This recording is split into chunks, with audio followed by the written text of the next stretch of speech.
سلام البنات، كي راكم حباباتي؟ ان شاء الله كاع تكونوا بخير، وان شاء الله يا ربي تكونوا بصحه جيده. نتمنى هذا الفيديو تاعي يلقاكم في احسن صحه واحسن حال.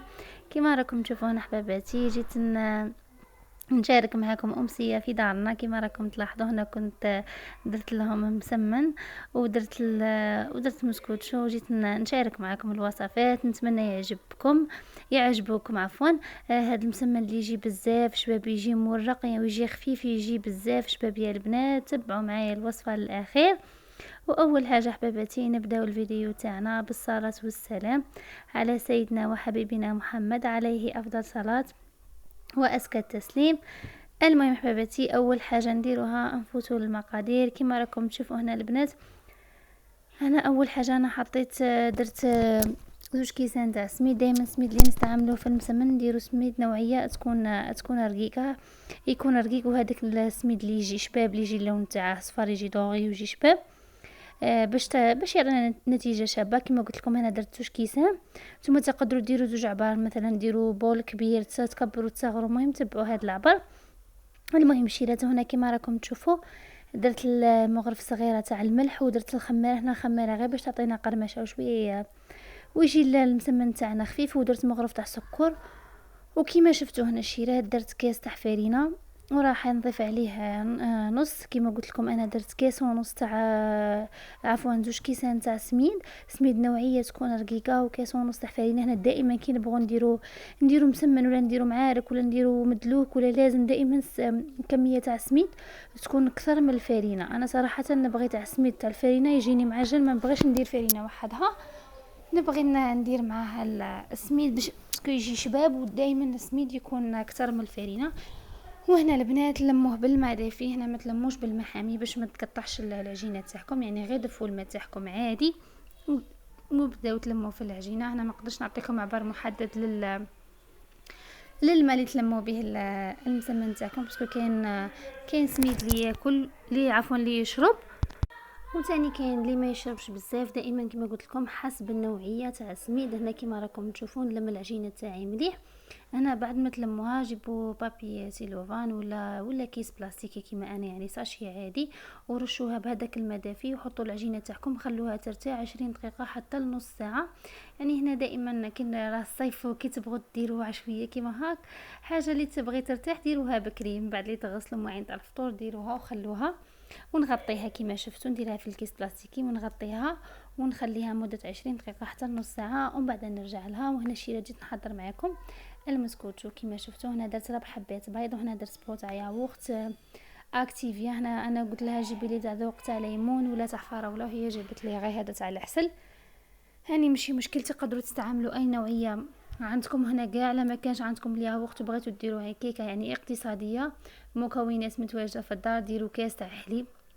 كما شفتوا هنا انا درت واحد 4 بيض، ودرت بو تاع ياغورت. هنا راح ندير لافانيلا، لا عندكم بودر ديروا البودر، ولا عندكم قشور ليمون تانيك رابوهم وعطروها باي حاجه عندكم، يعني لافاني سكر ولا بودر ولا اللي كاين. هنا بعد ما خلط البيض والياغورت مع بعضهم ضفت عليه لافاني. وهنا هذاك الكاس تاع الاكتيفيا، هنا كي البون تاع الاكتيفيا هنا كي تحطوه ما تقيسوش باش تعبروا به. هنا درت كاس وربع، 1 وربع تاع سكر. هنا تقدروا ديروا غير واحد، بصح الناس اللي تبغي الحلاوه وتبغي المسكوتشو تاعكم تجيكم حلوه ديروا كاس وربع. كيما انا درت كاس وربع، وطلعوهم مليح مع بعضهم كيما راكم تشوفوا هنايا. ونضيف واحد ثاني بالزيت ونخلط، يعني الزيت ما يحتاج باش نخلطه بزاف. هنايا غير قد ما تدخلوا الزيت مع تاعكم في العجينه، بقاو تخلطوا فيه بالعقل. هنا لما عندكمش الباتور ولا استعملوا غير اليد، يعني هذه مسكوتشو عاديه. ومن بعد شيلت بعد ما خلطت الزيت كما شفتوا مع البيض والسكر والياغورت.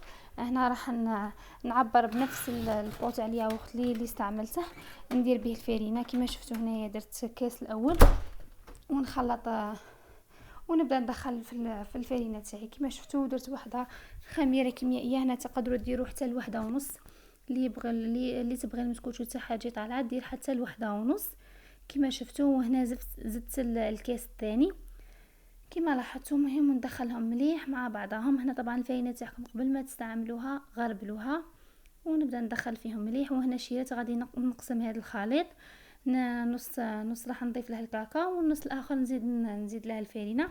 هنا كاع مجموع الفارينه اللي راح نديروها لهذا المسكوتشو هي 2 كيسان ونص، وهذاك النص نكملوه كاكاو في هذا الجزء اللي قسمته كما شفتوا. انا راح نضيف عليه 2 مغارف تاع كاكاو. هنا ديروا كاكاو، ما ديروش هذاك النواغ اللي يجي مر، ديروا بني باش تجيكم باش تجي المسكوتشو تاعكم تجي حلوه وتجي شابه. المهم شيرات، وهنا كما شفتوا درت 2 مغارف تاع كاكاو وراح ندخلهم مليح. انا كما قلت لكم الخليط تقسموه على 2، يعني نص خلوه ابيض والنص نضيفوا له الكاكاو كما شفتوا، ونبقى ندخل في الكاكاو تاعي بهذا الشكل، يعني غير بالعقل نخلطوه من تحت للفوق حتى تدخلوه مليح. هنا شيرات سالي تفرج الفيديو تاعي تكون ضيفه في داركم، غير نوضي ديري لهم عشويه باش تفرحيهم، يقولوا لك جيتي تهبرين انت وولادك على الاقل تكون فيك شويه فايده. المهم الشيرات، وهنايا هذاك الخليط اللي خليته الابيض نضيف له نص كاس تاع فرينه كما شفتوا، وندخل هذيك الفرينه تاعي مليح بهذا الشكل، يعني حتى يتجانس الخليط تاعي. هنا كما قلت لكم يعني مجموع تاع الفرينه ديروا 2 كيسان ونص، وديروا والنص الاخر نكونوا كملناه كاكا. وهنايا جبت بلا كيما لاحظتوا البنات، وكنت دهنته بالزبده ورشيته بالفرينه، نحط هذاك الخليط الابيض هو الاول.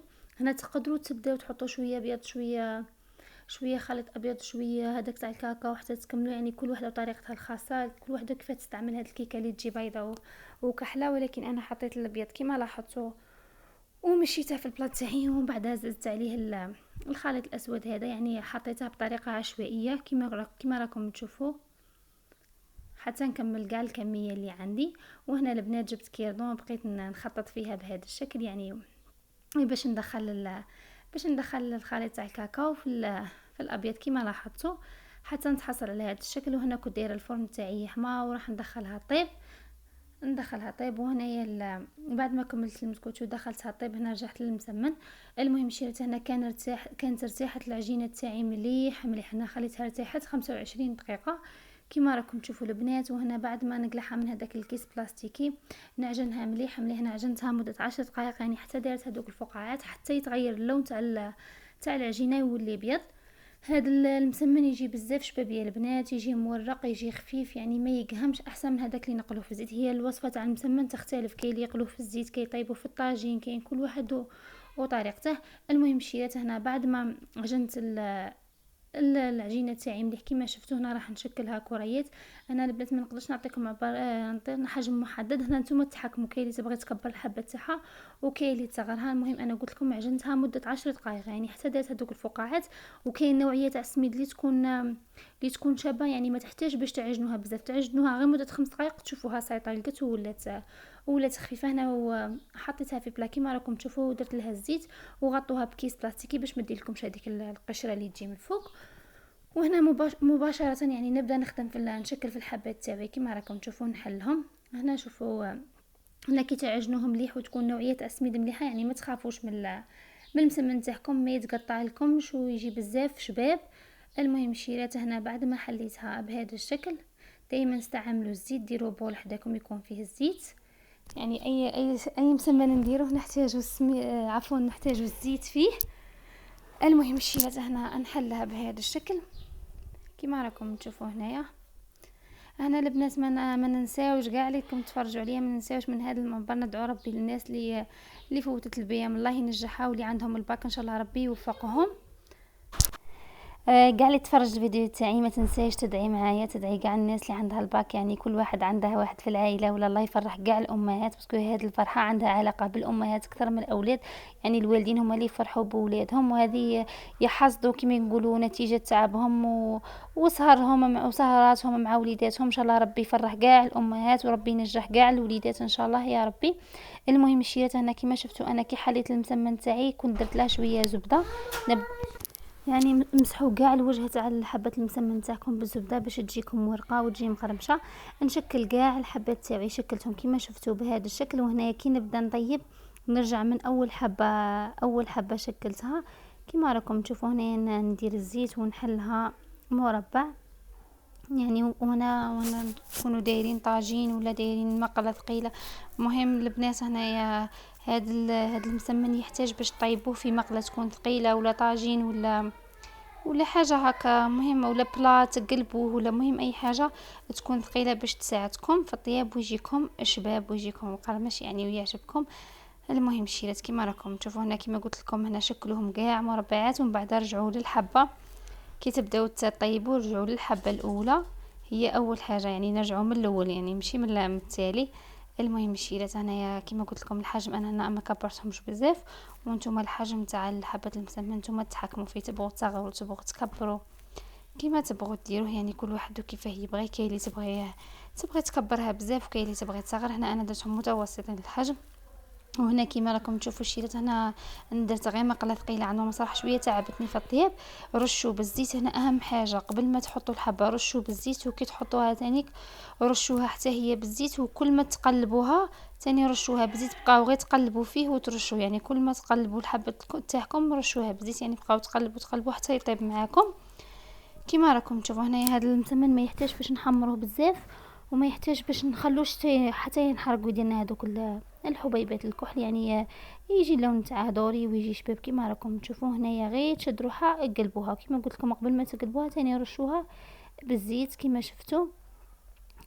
هذه هي البنات كيما راكم تشوفوا هنا انا كنت هنا ما صورت لكمش غايه باسكو ما كنت يد نصور بها ويد نخدم بها.